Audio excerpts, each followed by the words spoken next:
So first thing in the debate, you got to remember principle of humility. All of us, including me, don't know everything. You've been wrong before, and you're going to learn something through a debate. When I debate folks, and I've been having debates at the Board of Ed, as some of you know, my goal is actually not to win the debate, believe it or not. It's to establish the truth, right? And so you have to acknowledge when your opponent has good points and make sure that the two of you work together, not as opponents, but really as partners in the sense that you're trying to arrive at the truth. Because the idea is you shouldn't ever lose a debate, because the ultimate thing that we want is knowledge of the truth, right?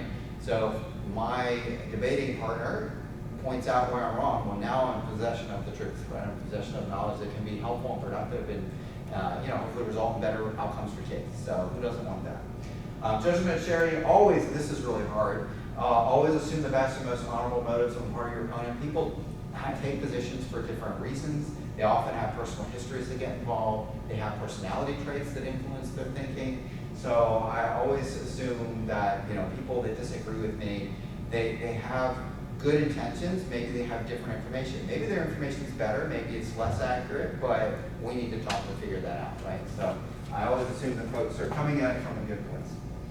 And Gersler's law, this is my favorite. You shouldn't debate someone until you can state their position to their satisfaction first. I find that happens a lot in the debate. We've been having some debates about the gender policy, and we've routinely had folks misstate our position, and hopefully we have not misstated them. We've tried to be very accurate. But you first have to agree on what each other actually mean by the words you say, and a lot of folks don't take the time to get that. And then the thing is, we all have common ground, and if you can't establish some common ground, some point that's relevant to the debate that you all agree on at the beginning, you're never going to agree.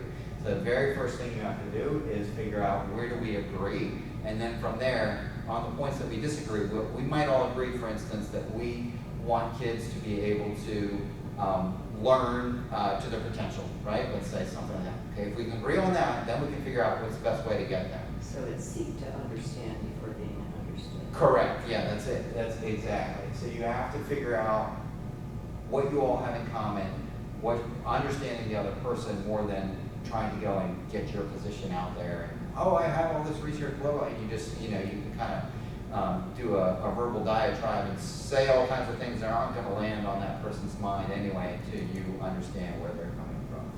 So, and there's a resource there if you want. There's just a nice, and this is, of course, true to form. This is all from a classical school. This is actually what we teach in classical education, these types of things. Most schools don't teach these things. So things I want to establish as common ground. No one's against public or private education. No one's against teachers. Hopefully hopefully people don't care whether your kids goes to a public or private school. Just whatever matches them is great. Whatever the place is that your child can go to have the most potential, let's go with that. Let's find a way to get them to that school. And no one's against teachers. We do have some challenging things we have to talk about tonight that do involve teachers. I'm married to a teacher and a principal. But we have to be able to talk about some of the issues with teachers in terms of qualifications and general trends. So we want everyone to succeed who's a teacher, but it doesn't mean we can't talk about some of the difficult things. Nothing's personal, and then the debate's not about values. So for instance, if you support or oppose more funding for education, doesn't mean you don't like education or value education. Maybe you are, like I am, someone who thinks that we should do it more efficiently than we do currently. Doesn't mean I don't value education. I spent 20 years talking about this stuff. Obviously, I value it. I started a school, but I still think that we can be more efficient with our money, right? So I try not to question people's values.